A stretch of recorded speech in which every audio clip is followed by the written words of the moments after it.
I can understand why you're so popular with the ladies. You've left a string of pregnancies everywhere you've been. In a world 10 years after nuclear disaster, something strange happened. The disaster left most men unable to have children. Even stranger, some people changed and became like frogs because of the radiation. Regular people were scared of these frog people, so they made them live in a special place in the desert called Frog Town. There was a rule that frog people couldn't have guns, so one day, when a human saw a frog person with a gun in the empty lands, he was very surprised. Greener. The angry frog person shot him and made a frog sound after winning the fight.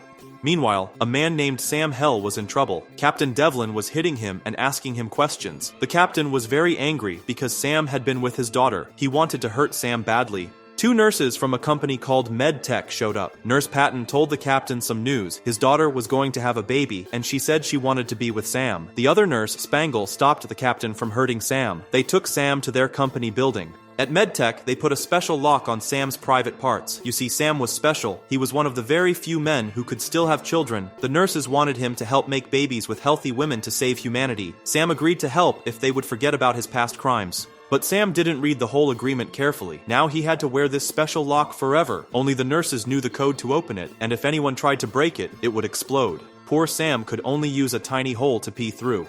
Sam put on his clothes and got into a pink truck that belonged to MedTech. His new boss was Nurse Spangle, and they also had a tough fighter named Sentinella with them. They had to pass through a checkpoint where they met Captain Devlin again. He had been given a worse job after what happened with Sam. Devlin tried to scare Sam by saying he could kill him and blame the frog people, but Sentinella showed her big gun, and Devlin let them pass. The nurses told Sam why they were going to Frog Town. The frog people's leader had taken some women who could have babies. Their job was to save these women so Sam could help them have children. Sam didn't like this plan at all. When they stopped for gas, he pretended he needed to pee but really tried to run away. Suddenly, Sam felt terrible pain. Nurse Spangle showed him that her right earring could make the belt hurt him, and her left earring could help her find him anywhere. He was trapped. That night at their camp, something strange happened. Nurse Spangle came out of her tent wearing an army bikini, trying to make Sam like her. But Sam was still angry about the electric shock. When he finally started to feel romantic, she shocked him again. She said she was just making sure he stayed healthy for the mission, but she was starting to like him too.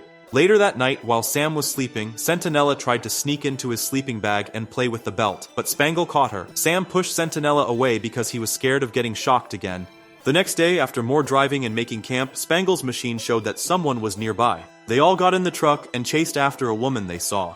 They caught her and tied her up. Spangle checked and found out the woman could have babies, but she was too scared to talk. Instead of waiting, Nurse Spangle gave the woman a shot that made her follow their orders right away. Sam didn't want to help at first, so Nurse Spangle tried to make him feel romantic again. It was a bit awkward, but it worked.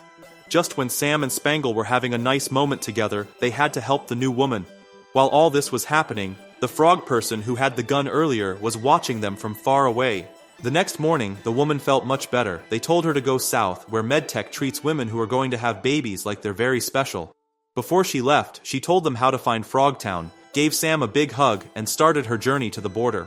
The team made a plan to get into Frogtown. Spangle dressed up in fancy underwear and pretended to be Sam's slave. Sam even got to hold the chain around her neck. He thought this was fair since she kept shocking him. To make their story more real, Sam messed up Spangle's hair and took away her glasses. Frogtown was a very empty place with old buildings everywhere. The only busy place was a bar full of frog people and a few humans. The frog people were angry because they had to live in the desert without guns. They even had their own dancer named Arabella. In the bar, Sam met his old friend Lonnie. Lonnie told him he needed to talk to the bar owner if he wanted to sell Spangle. The owner, Leroy, looked like a gecko and was very angry at humans for making frog people live in the desert, but he said he would buy Spangle if she could dance. Suddenly, a scary one-eyed frog named Bull grabbed Spangle. He worked for the frog people's leader and yelled that they weren't allowed to sell people. He hit Sam so hard that Sam passed out, then took Spangle to meet two important people, Toady, the leader of all frog people, and his friend Count Sodom. Count Sodom was only visiting Frogtown to sell some weapons. While all this was happening, Sam woke up and found himself being taken care of by Arabella, the dancer. She knew about Sam being special, one of the few men who could still have children. She wanted to have his babies, but luckily Sam's belt started beeping. It was warning him that he was too far from Nurse Spangle. If he didn't get closer to her earrings soon, the belt would explode. Arabella didn't want Sam to get hurt, so she helped him find Toadie's building. But before Sam could save Spangle, he fell from a high place and landed right on some gun boxes. Ouch! He passed out again. The frog people took Sam and Spangle to different places. They gave Spangle new clothes and put her with the other women they had taken, called the Passives. Poor Sam was taken to Bull, who wanted to hurt him with a chainsaw. But something funny happened. The passive women accidentally touched Spangle's earring, which made Sam's belt shock him. Sam begged Bull to cut off the belt. Bull thought this was his chance to get some fancy medtech stuff, so he tried to cut it off, but boom! The belt exploded in Bull's face. Arabella came to help Sam escape, but sadly, Bull was still alive and killed her with a big drill. Sam then fought Bull and won. While all this was happening, Spangle had been getting special treatment from the passive women. Then they took her to Toady, who asked her to do a special dance called the Dance of the Three Snakes. This wasn't really a dance. He wanted her to make his three private parts feel good.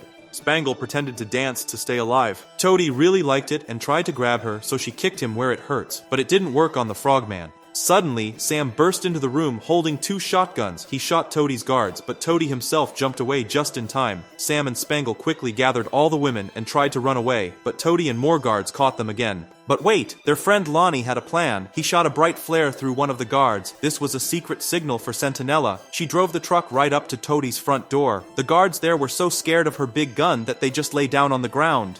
Lonnie ran in with his flare gun, which confused the frog people long enough for Sam to get all the women into the truck. But something sad happened. Lonnie got hurt during the rescue and died in the truck shortly after helping everyone. Just when they thought they were safe, Sentinella saw something scary behind them. Commander Toady was chasing them in a tank. The frog people shot rockets at them through the desert. Spangle managed to hide from them near some rocks, but then Count Sodom appeared with a big rocket launcher and made them stop.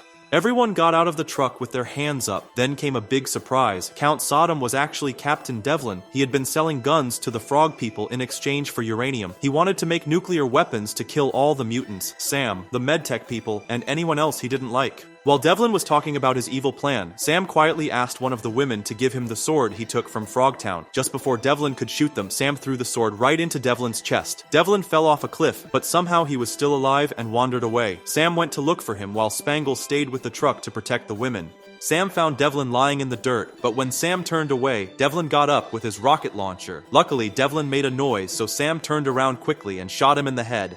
Now Sam had the rocket launcher, which was good timing because Toady showed up. Toady was shooting everywhere and blew up the medtech truck. Sam thought the women were in the truck and got very angry. He jumped out with the rocket launcher and threatened to blow up Toady. All of Toady's helpers ran away scared. But there was a problem. The rocket launcher didn't work. Sam tried using his gun, but he ran out of bullets. Then Toady trapped Sam near the edge of a cliff. He knocked Sam's sword away and started beating him up really badly. Just when Sam thought he was going to die, he poked Toady in his big frog eyes. This turned out to be Toady's weak spot. After that, Sam started winning the fight and pushed Toady over the cliff. But Toady grabbed Sam's leg. Sam reached for his sword and cut off Toady's hand, making the frog commander fall all the way down. When Sam went to check the burning truck, something wonderful happened. All the women came out from behind a rock. They hadn't been in the truck at all. They were just hiding from the frog people.